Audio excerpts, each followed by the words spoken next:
Fala rapaziada, beleza? Se tu não é inscrito, inscreva-se, se possível, deixa o like e compartilhe o canal com teus amigos, com seus familiares. Se tiver interesse, estamos na nossa terceira ação, 35% já paga, estamos a caminho dos 40% dela paga em apenas 2 semanas e em breve será o sorteio da nossa terceira ação. Bom pessoal, hoje eu vou falar sobre um carro que eu gosto bastante, um dos carros que marcou minha infância aí, e mesmo na infância eu já era apaixonado por ele, sempre achei um carro espetacular, acabei tendo também depois de adulto, que é o Vectra. Mas eu vou falar especificamente aqui no vídeo sobre o Vectra CD, a Comfort Diamond, que é a versão topo de linha do Vectra de 96 modelo C. Na verdade é do Vectra A também, né? Vectra A de 93 a 96 e do Vectra B de 96 modelo 97 até 2005. Só que em 2004 para 2005, ou em 2005 mesmo, não lembro agora, o Vectra C, a nomenclatura Vectra CD, foi alterada para Vectra Elite. Então o CD se transformou em Elite, beleza? Eu não vou falar sobre o Vectra A nesse vídeo, vou falar sobre o que eu convivi, que é o Vectra B. Meu pai teve um Vectra B 97, ele comprou esse carro em 98.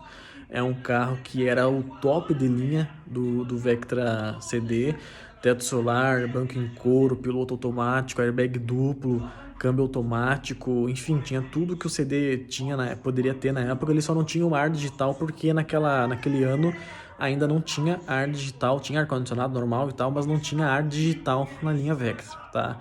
É um carro que me marcou sempre, me marcou muito, eu sempre gostei muito desse carro, é um carro que sempre achei lindo. O meu avô também quase teve Vectra na época, mas o meu avô tinha uma grande paixão por Monza, então mesmo que o Vectra seja uma evolução do Monza, ele ainda tinha uma grande paixão pelo Monza, mas ele também quase teve Vectra nessa época. Bom, o Vectra CD, galera, ele veio nessa segunda carroceria da geração que se chama Vectra B, né? Ele veio com motorização 16 válvulas inicialmente. Então, os Vectras GL e GLS eram 2.0 8 válvulas e num primeiro momento o Vectra CD ele era 2.0 16 válvulas, tá? Em 97 para 98 teve uma alteração que o 2.0 16 ele caiu de 141 cavalos para 136 cavalos, tá? E aí no ano seguinte toda a linha foi mudada a motorização, virou 2.2 e 2.2 8 válvulas e 2.2 16. Por quê? Porque algumas pessoas, além de normas lá internas que eu não vou entrar nesse detalhe, mas tinha alguma reclamação do torque, da falta de torque em baixa do 2.0 16 válvulas. Eu falei isso no vídeo anterior sobre o Vectra GSI, tá? No caso do Vectra CD, o motor não é o mesmo do Vectra GSI, é o X20XEV, se eu não me engano, a nomenclatura correta do motor do Vectra CD. Ele é mais ou menos semelhante ao do Vectra GSI, mas amansado. É um motor amansado, mas mesmo assim o 2.0 ele tinha um comportamento em alta mais afiado e em baixa ele era manco. Isso foi corrigido, não que fosse manco, mas era um carro que precisava de mais reduções de marcha. Isso foi reduzido no motor 2.2. O 2.2, a linha de torque, né, uma linha de torque, supondo que a do 2.0 tinha assim subir, aí tinha o pico, o 2.2 ele já vinha de baixo com mais força, tá? E isso, para quem tem um pouco de noção, sabe que privilegia o funcionamento do veículo em trânsito urbano, você precisa de menos reduções de marcha e tudo mais, vai ter mais torque disponível embaixo. Coisa que o Vectra CD 2.0 só ia ter mais em alta, beleza? Aí o motor 2.0 e 2.2, o 2.2 substituiu o 2.0 e o primeiro facelift que a carroceria B sofreu foi no ano de 2000. Eu acho que dá para dizer que onde foram as maiores alterações, que teve alteração em para-choque, alteração em lanternas, em faróis e alguma coisa no interior também já foi mexido, enfim. A maior alteração foi no ano de 2000. Depois, no ano de 2002, teve uma outra mudança estética, mas pouca coisa se comparado ao que aconteceu em 2000. E essa geração seguiu até 2005. O que finalizou A carroceria B do Vectra foi o Vectra Collection, que inclusive tem vídeo no canal do Alexandre Badolato mostrando que a Chevrolet guardou o carro errado, que era para ser o último Vectra, na verdade não era o último. O último Vectra estava aqui no Rio Grande do Sul, sendo usado como um carro de uso normal, e ele acabou comprando. Ele tem os dois Vectra. Tem um Vectra Collection 0 km, que a Chevrolet tinha guardado a fins de uma futura coleção da marca, e também comprou de uma pessoa física normal aqui do Rio Grande do Sul, o último Vectra B, que era o carro que estava sendo usado de uma forma normal.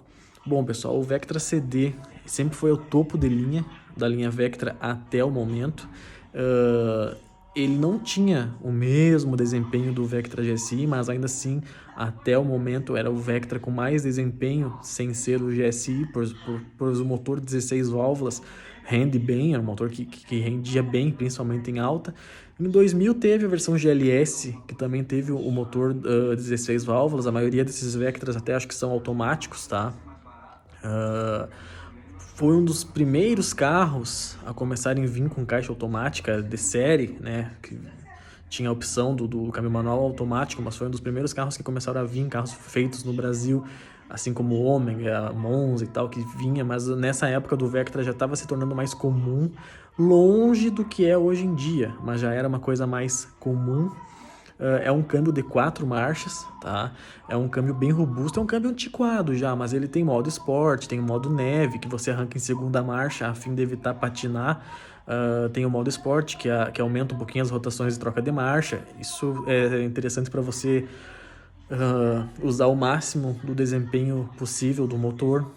Só que eu hoje em dia aconselho, se você vai comprar um Vectra desses, principalmente o Vectra CD, que na época era o único que tinha a opção do automático, o GLS, nem o GLS até 2000, pelo menos não, nem o GL, mas eu aconselho você a comprar com o câmbio manual, tá? Porque hoje em dia tá tão comum o carro automático que eu acho que se você vai comprar um carro desses é melhor você ir no manual, que é uma coisa que o pessoal vai querer a médio e longo prazo vai ter mais interesse em comprar, enfim, eu prefiro, se for para comprar um carro desses, que seja com a caixa mecânica, beleza?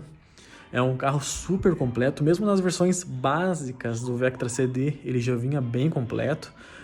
Claro que com o passar do tempo ele ganhou alguns itens, como eu citei aí. Em 98 ele já ganhava o ar digital, em 2001 ou 2000, não lembro agora, eu já tinha freio ABS, mas daí ganhou o EBD também, enfim, já tinha controle de tração em 97, um Vectra CD, enfim, era um carro super completo, é um carro que até hoje em dia dá para se dizer que é completo, é um carro muito interessante de dirigir, como eu falei, ele não tem um desempenho, não é o foco, o desempenho, assim como é o Vectra GSI, mas ainda assim é um carro que tem mais de 200 km por hora, o Vectra CD 16 válvulas. Ele ainda é um carro que dá mais de 200 km por hora de velocidade final, real e final. É um carro que tem um desempenho legal, sim, não é um super esportivo, não é um esportivo, não é o foco do carro, mas ele anda bem. Com certeza, assim como o Vectra GSI, qualquer Vectra B, mas eu ainda digo que o CD ainda mais pelo que o carro oferece de itens e tal, ele com certeza vai se tornar cada vez mais um objeto de colecionador, um objeto de coleção, pois é um carro que é muito difícil achar inteiro hoje em dia, faz muito tempo, olha, é bem difícil mesmo achar um carro desses em bom estado. E eu tenho certeza que só tem a valorizar. É um carro que marcou a época, são poucos os carros. Bom, imagina você que esse carro começou a ser produzido logo após a abertura das importações pelo presidente Fernando Collor. Então é um carro que marcou muito, porque mesmo que na época tivesse entrando carros importados, Eclipse, BMW, Mercedes, etc e tal, vários e vários carros legais, a nível Brasil era uma coisa muito nova e era um carro caro, tá? Era um carro caro, era um carro que um Vectra CD top de linha, com todos os opcionais, custava quase o dobro de um Vectra GL de entrada, era um carro caro, tá? A gente está falando aí em mais de 50 mil reais nos anos 90, pessoal. É bastante dinheiro, tá? Então é um carro que era muito caro, é um carro que era objeto de desejo, é um carro que marcou muito, é um carro que era um sonho de consumo da classe média alta, e é um carro que sim, tem a ser de coleção e já está sendo. Porém, mesmo sendo um carro de coleção, é um carro que ainda pode ser usado no dia a dia, pois é um carro que não se tem dificuldade em realizar manutenções, é um carro que ele tem um bom... Eu mesmo já usei, só que no caso do que eu usei eram 8 válvulas, mas eu já usei 2 Vectras no dia a dia, tem um consumo um pouco elevado. O consumo dele, falando aqui na minha cidade, ficava próximo ao consumo do Azira, que é V6, do Volvo, que é 5 cilindros turbo, do Jetta, enfim. É um consumo relativamente alto, mas o carro em si é muito confortável, um carro que dá sim para usar no dia a dia.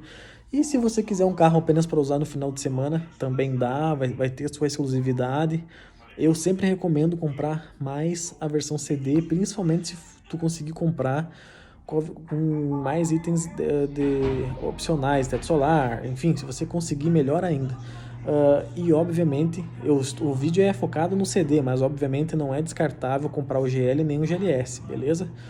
Tem também o Vectra Challenge, tem outras versões também que são interessantes, Vectra Millennium e tal, mas o topo da época era o CD e é o que eu sempre vou recomendar.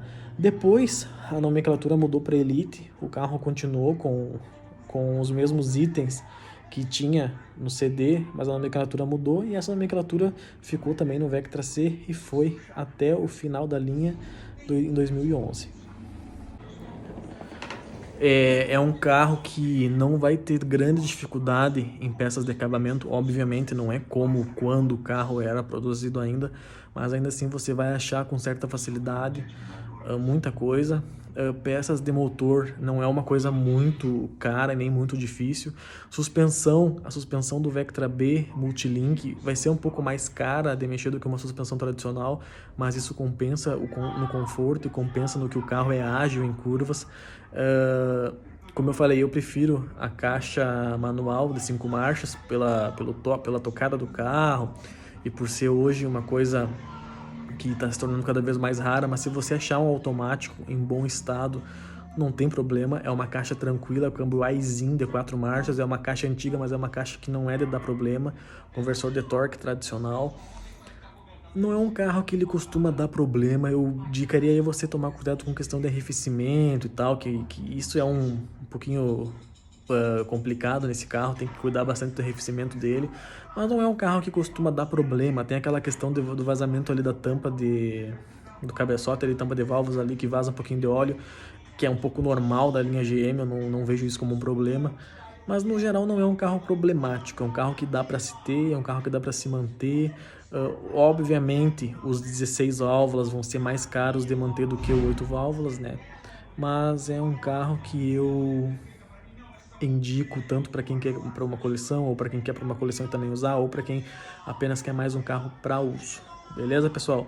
Amanhã acredito que eu vou liberar um vídeo falando sobre o Alfa Romeo 156 e vamos para cima. Obrigado por assistir esse vídeo, tamo junto, abraço.